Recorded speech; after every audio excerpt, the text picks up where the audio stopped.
Assalamu alaikum wa rahmatullahi wa barakatuh. Bismillahir Rahmanir Rahim. Today, inshallah, we'll continue talking about regression and more specifically linear regression. In the previous lecture, we introduced correlation. So let's review quickly what we have studied in the previous lecture.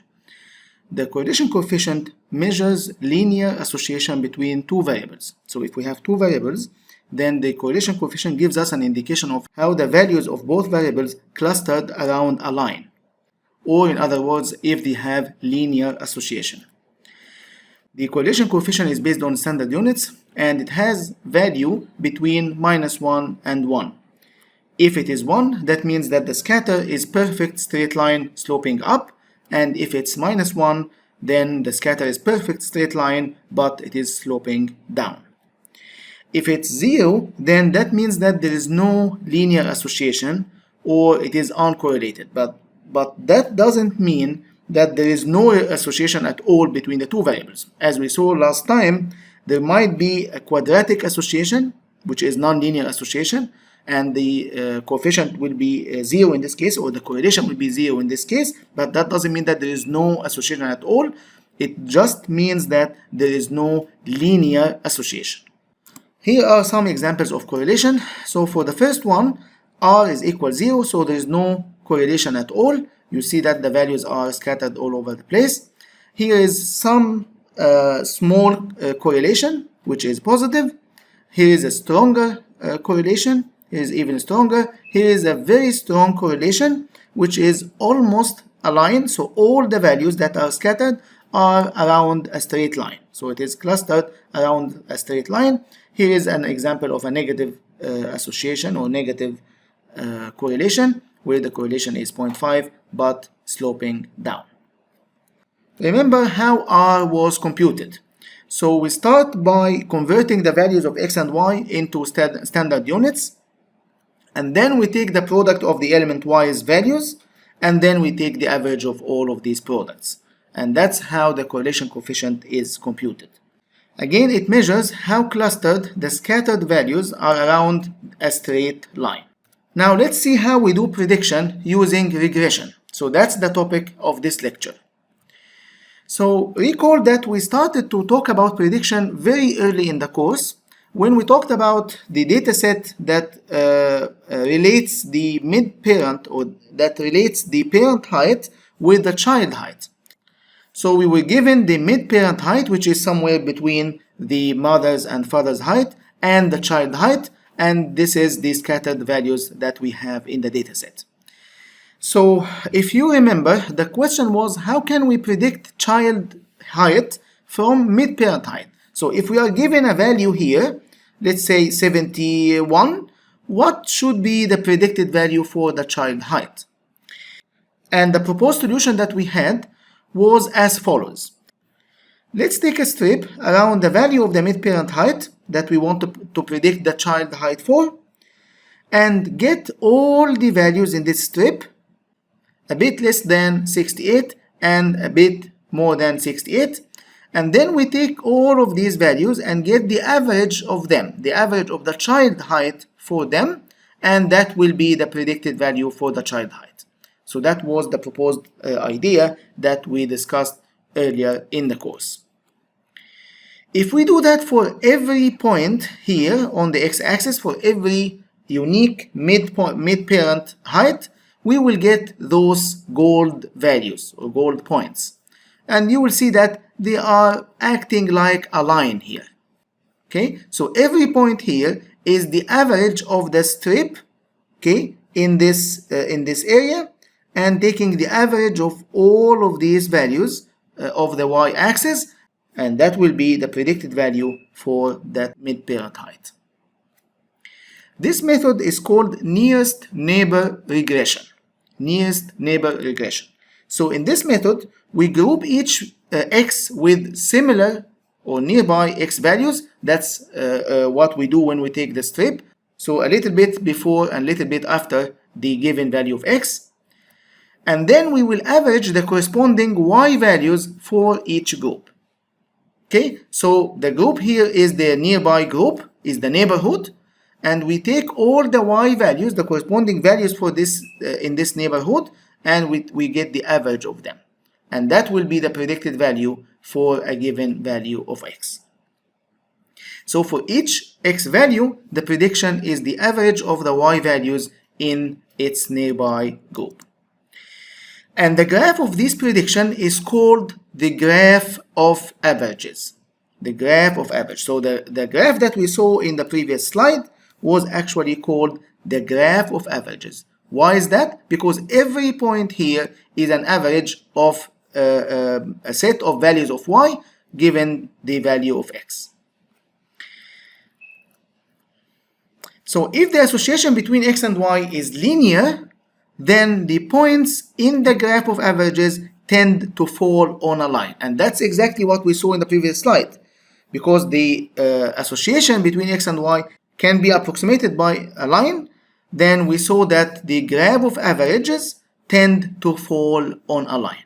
Of course, it was not perfect line, but it was very close to be a line.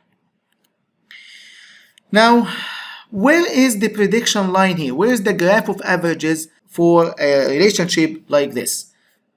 Okay, this is where the correlation is 0.99. So when we have almost perfect correlation, where will we get, or how will the prediction line look like? Also, if there is no correlation at all, if the correlation coefficient is 0, how will the prediction line look like also in this case? Let's see in the demo. So we will start with the first case, which is when the correlation is 0.99. We had defined a function here called R-table. This function takes a number of points and a correlation coefficient and try to simulate to get a data set where the correlation between the two dimensions in this data set will be the given value of R. So don't worry about how this is defined, but given a value of R, we will get a data set that has this correlation coefficient. Okay, so it will be of course two attributes, two variables, and if we computed the correlation for these two variables, we will get a value that is very close to 0.99. So let's see that by a scatter plot. So this is the scatter plot of x and y from the table that we just generated. Now let's compute the prediction using nearest neighbor regression. So to do that, we will define a function, a prediction function, that takes a value of x, as you see here, and compute back the value of the predicted y.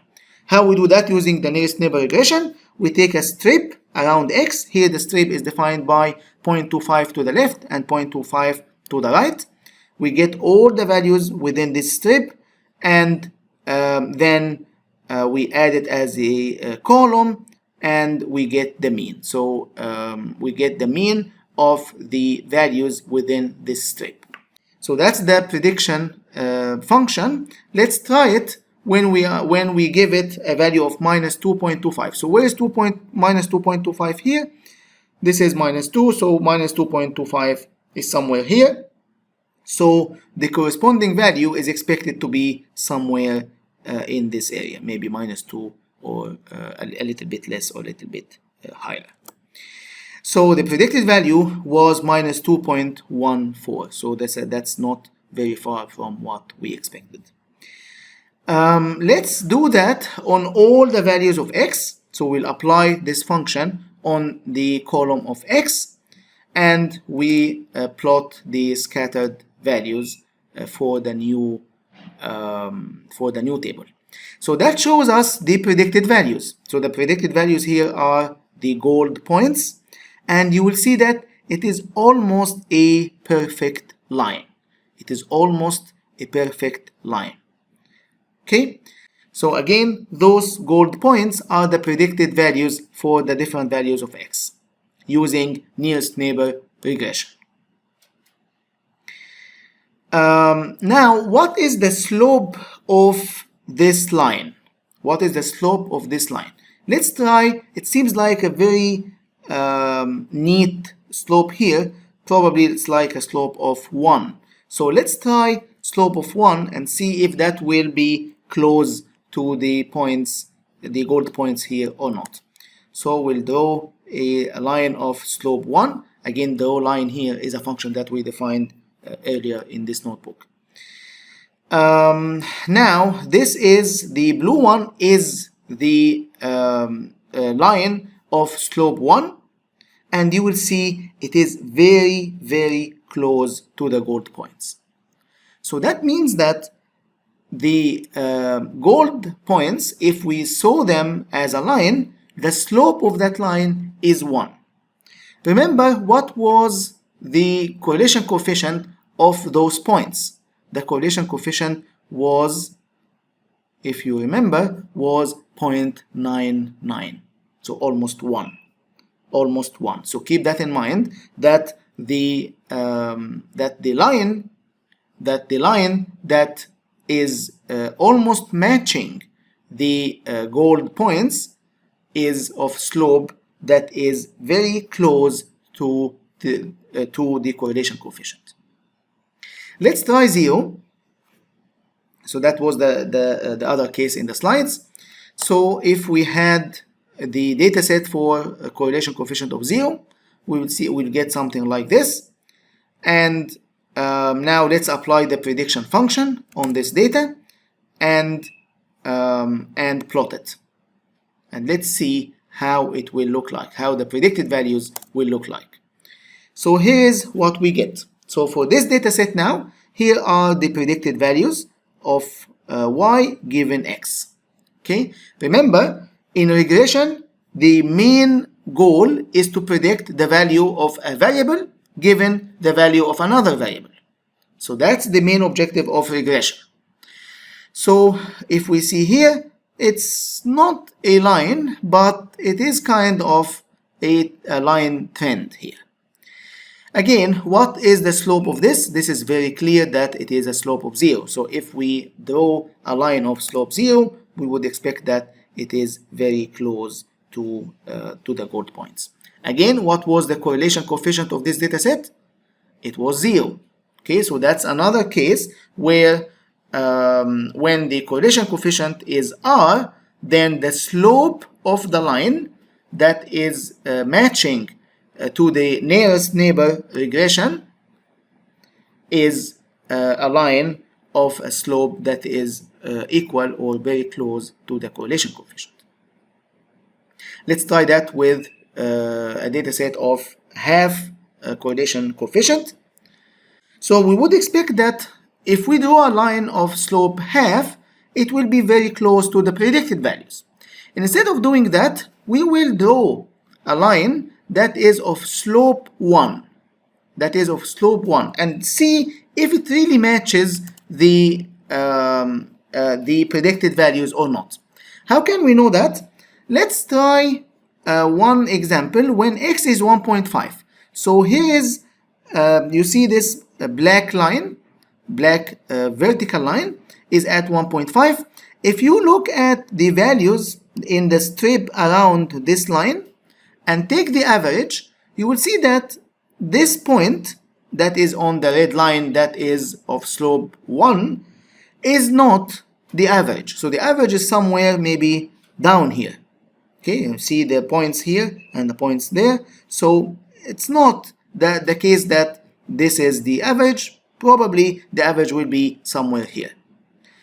Similarly, if we move that line to minus 1.5, so somewhere here, okay, you will not expect that this is the average, but the average will be somewhere here. So as you get far from the center, which is 0, 0 here, the average value will get smaller than. Now let's draw the predicted values using nearest neighbor regression and see how far it is from this line. So here is the predicted values, okay, and as we said, the predicted value here will be less than this value, and the predicted value here will be higher than this value. So the closest line to the gold points here will be of slope half, because the correlation coefficient here was half. So let's do that. So the blue line here is the one of slope half. The red one here is the one with slope 1, and of course this one is a very good match for the gold points.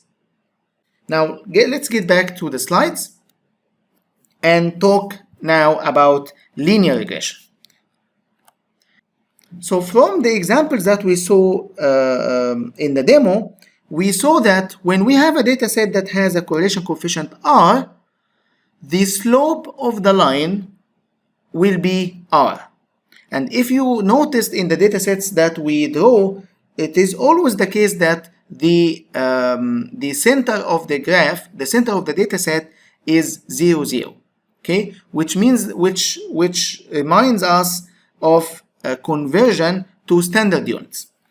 So the regression line, when we define it, it is a statement about two variables, x and y pairs. It is measured in standard units and it has this relationship. So if y and x are measured in standard units, then y is equal to r times x. So that will be the relationship between y and x. Of course, it is a linear relationship, and the slope of the line is r. And that's exactly what we saw in the examples in the demo, because it was always the case that when the correlation coefficient is r, the slope of the line is also r. So r is the correlation, and this is called the regression line. This is called the regression line. So what is this equation for? This equation is for the line of the slope of r that we used to draw to match with the golden points in the previous examples in the demo. But remember that this line is not true for all points. If you remember from the demo, if we get back to the demo, for example here, this line, the blue line, forget about the red line now, the blue line doesn't match all the points in the data set. So it's not satisfied for every point in the data set, but it is satisfied for the averages. If we talk about a value of x at 1, if we take the strip and we average all the values of y here, then the average of y values in this strip will be on that line. So it is not true for all points, but it is a statement about averages.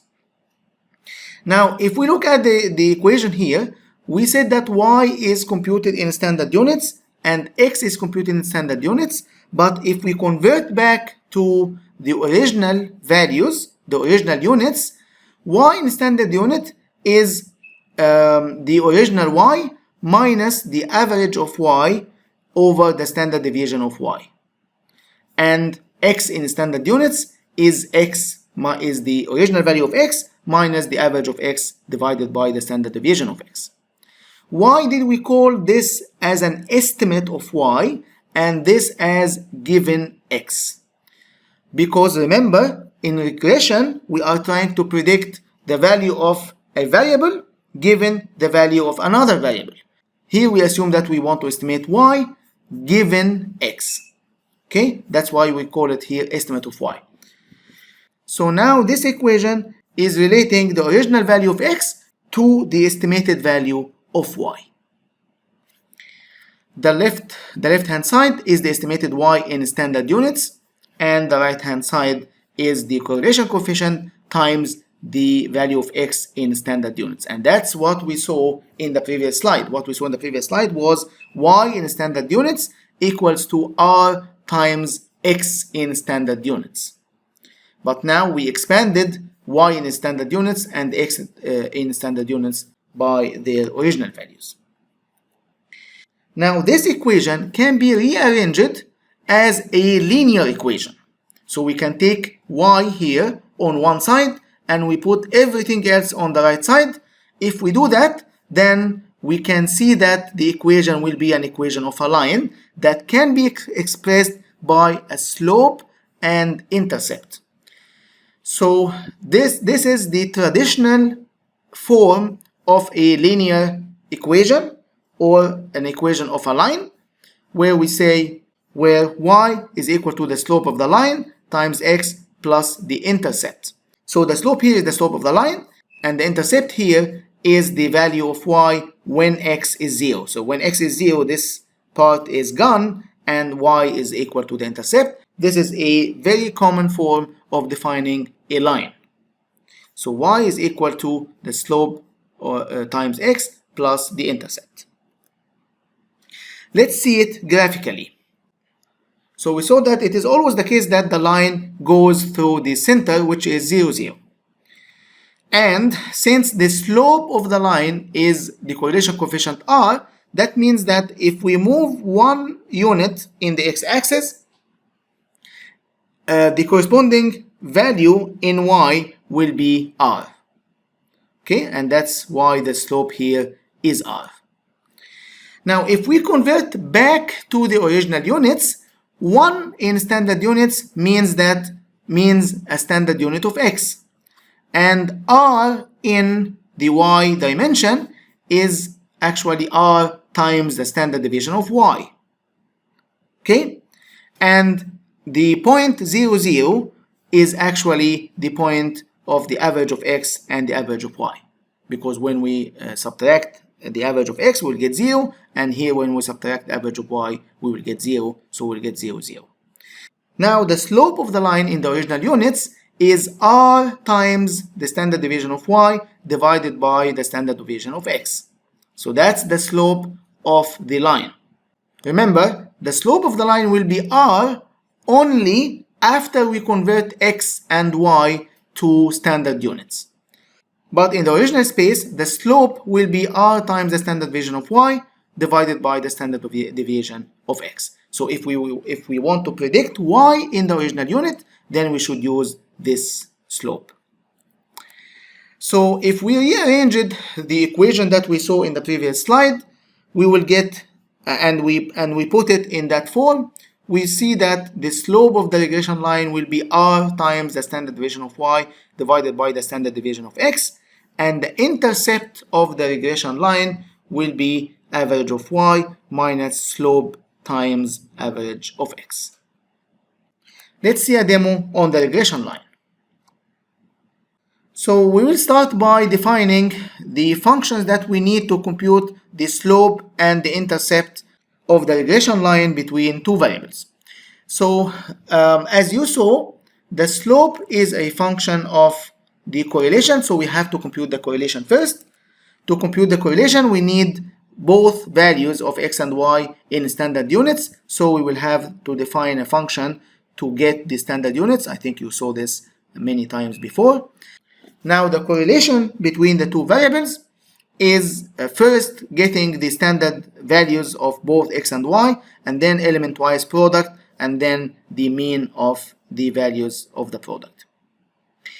Now the slope, as you saw in the previous slide, it will be the correlation value, that's why we call the correlation function here, times the standard deviation of y divided by the standard deviation of x.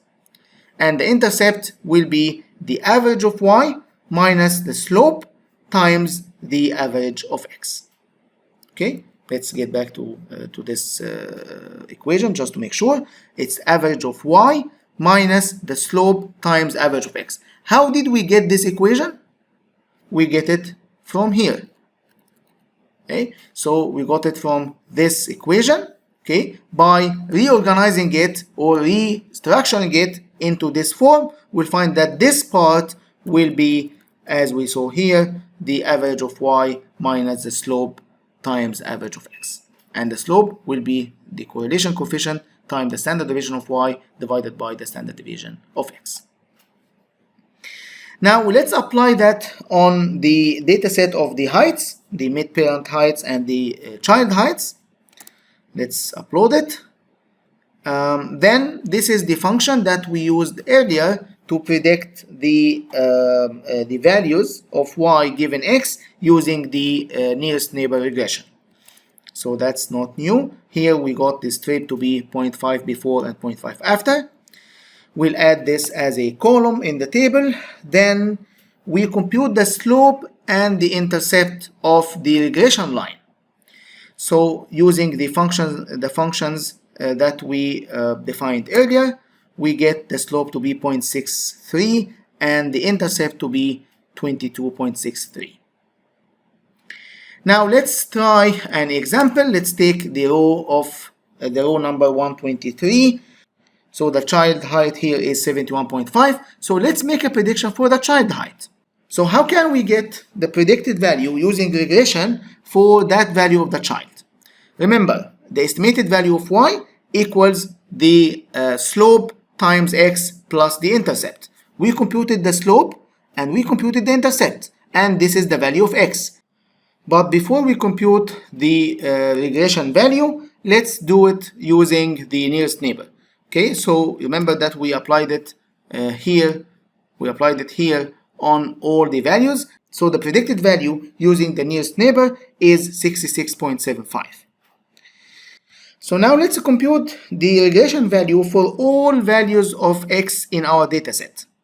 So what we will do is to take the mid-parent height column multiplied with the slope and add the intercept, and that will be the new column of the regression prediction. This is like applying the regression function to every point of x. So now heights with predictions will have the original two columns, x and y. This is the average nearest neighbor prediction value, that's using the nearest neighbor regression, and this is the regression prediction that's using the regression line. Now let's plot both and see if they are similar or if they are close to each other. In fact, they are very close. They are very close. So the blue points here are the predicted values using the regression equation. Okay, so for every value of x here, we predicted its value using the regression equation, which is the slope times x plus the intercept. And as you see, it fits perfectly aligned. And the gold points here are the predicted values using the nearest neighbor regression. So by that, we end our lecture. Inshallah, see you in the next time. Assalamu alaikum wa rahmatullahi wa barakatuh.